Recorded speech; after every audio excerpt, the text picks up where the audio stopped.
Hey guys, welcome back to Pre-AP Biology at here at Trustful High School in Mr. K's class. Alright, so we're going to be talking about the second half of Unit 4, dealing with protein synthesis. How do we go from a gene in your DNA on your chromosomes into a trait, such as the color of your hair, the type of blood that you have, or whether or not you're able to digest lactose.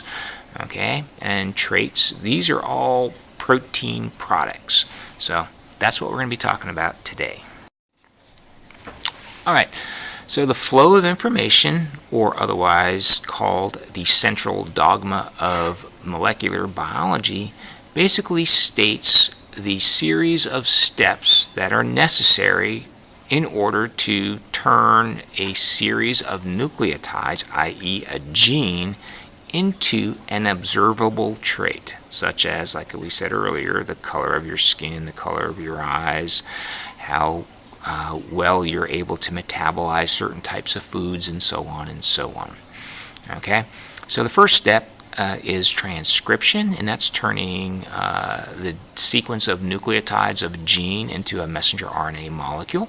And the second step is translation, turning that messenger RNA message into a physical protein.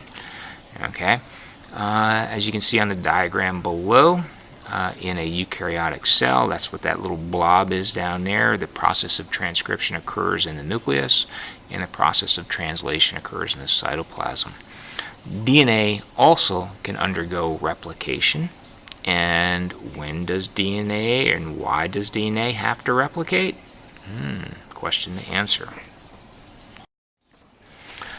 Alright, so a couple of scientists, George Beadle and Edward Tatum, were interested in this whole question of how does this happen, and what does the DNA actually code for? Does it code for a single protein? Does it code for multiple proteins? Nobody really had any clue about how this process occurred. So these guys decided to explore that question. I want you to pause the video here. I want you to go to this website and go through this 5 to 10 minute animation process / tutorial. How long it takes you to do that will depend upon how fast you're able to go through, but it really shouldn't take you any longer than 10 minutes and shouldn't take you any less than 5 minutes. Alright. Well, hopefully you went through that and you learned some information. But just to recap a little bit here, first of all, Tatum and Beadle were able to show how enzymes are going to catalyze the reactions that turn precursor molecules such as salt, sugar, water, and oxygen into amino acids. And enzymes, remember, are proteins, and proteins are coded for by genes. And the amino acids, along with the vitamins, the proper amino acids, along with the proper vitamins, allowed growth to occur on this minimal media. And the question that I'm going to ask you about this is, what was their experimental organism? Beadle and Tatum also looked at these biochemical pathways. And as you can see, we have 3 genes. Each gene coded for one enzyme. Okay? And each one of these enzymes catalyzed a certain reaction. Enzyme 1 took precursor molecules, turned it into ornithine, which is a molecule. Enzyme 2 took ornithine, converted it into citrulline. And enzyme 3 took citrulline and converted it into arginine, which was needed by their experimental organism in order to grow. Okay? So if there were any types of mutations in any of these genes, then they wouldn't make the proper enzyme, and there would be a break in this biochemical pathway, and the final product, arginine, would not have been produced, and the experimental organism that they were looking at, which was not a bacteria, would not be able to grow. Okay? So, the question I want to ask you about this particular slide, dealing with the video you should have looked at, the animation you should have looked at, is what did they use to induce the mutations? I'll let you ponder that one for a second. All right, transcription and translation are both similar and different in prokaryotic and eukaryotic cells. And this is something you need to know. So let's look at some of the similarities first. Okay? Number one, they both start off with DNA. Number two, the product is going to be a polypeptide. Number three, there's going to be an intermediate messenger RNA molecule there. Okay? Number four, ribosomes are going to convert the messenger RNA message into a polypeptide. So there's some similarities right there. What are some differences?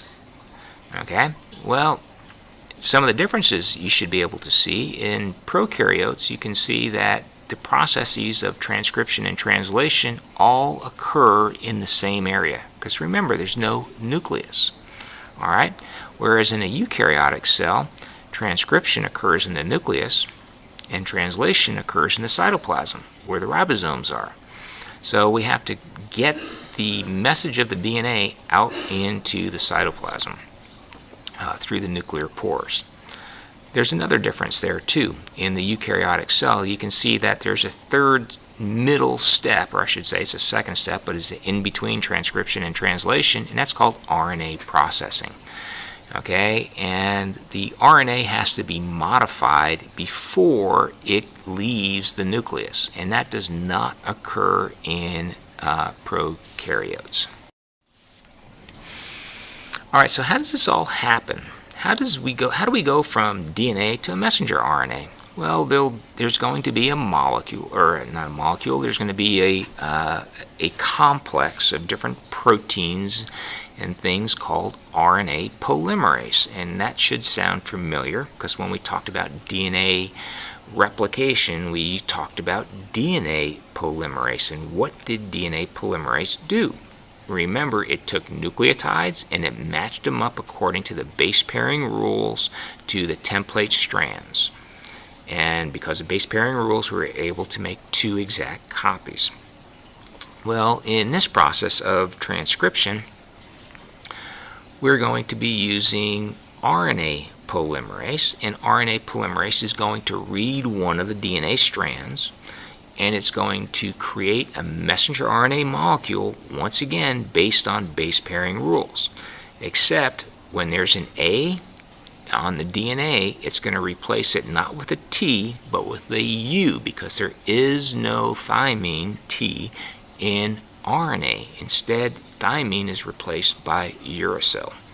Okay? Guanine and cytosine are both common to DNA and RNA. All right? And remember the little math question that we did earlier? If you know the percentage composition of one of those nucleotides, you should be able to find out the percentage composition of the other three.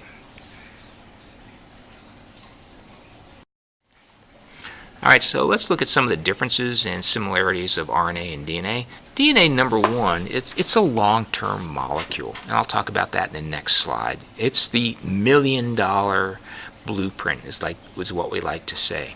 RNA is a short-term, recyclable molecule, and it also represents just one or several genes, whereas DNA represents all of the genes in an organism, whereas RNA is just basically just one or two genes at a time. Okay. Do notice that cytosine, adenine, and guanine are nucleotides shared by both DNA and RNA. DNA only has thymine. RNA only has uracil. DNA has its 5-carbon sugar is deoxyribose for deoxyribonucleic acid. and in RNA it is ribose, which is ribonucleic acid. They are both composed of nucleotides, and the nucleotides are composed of a phosphate, a sugar, and one of those 5 nitrogenous bases. DNA is that million-dollar blueprint because it is a double-stranded molecule. It's a long-term stable molecule. It's able to protect the bases by basically enclosing them there. Whereas RNA is a single-stranded molecule, and those bases are open and could be attacked by different types of enzymes and things to break it down. But because RNA is single-stranded, it can fold back and base pair with itself, and when it does that, it assumes different shapes. DNA basically has one shape, that double helix, but RNA can form many, many different shapes, and therefore it can have many different functions. We'll look at 3 in this unit. We'll look at rRNA, which stands for ribosomal RNA, it makes up a major portion of the ribosome. tRNA, which stands for transfer RNA, and its role is to shuttle amino acids from the cytoplasm to the ribosome. And then, of course, the messenger RNA, which function is to relay the information for building a protein from the DNA to the ribosome. So, transcription and translation. Can you see the function in the name? Transcription. What does a scribe do? Remember, scribes were the people who used to basically copy important texts such as the Bible or the Quran or monetary documents before there were printing presses. They spent their whole lifetime basically translating different, or not translating, but transcribing or scribing one verse or one version of a Bible into another version. Okay, and sometimes they made mistakes, more often than not.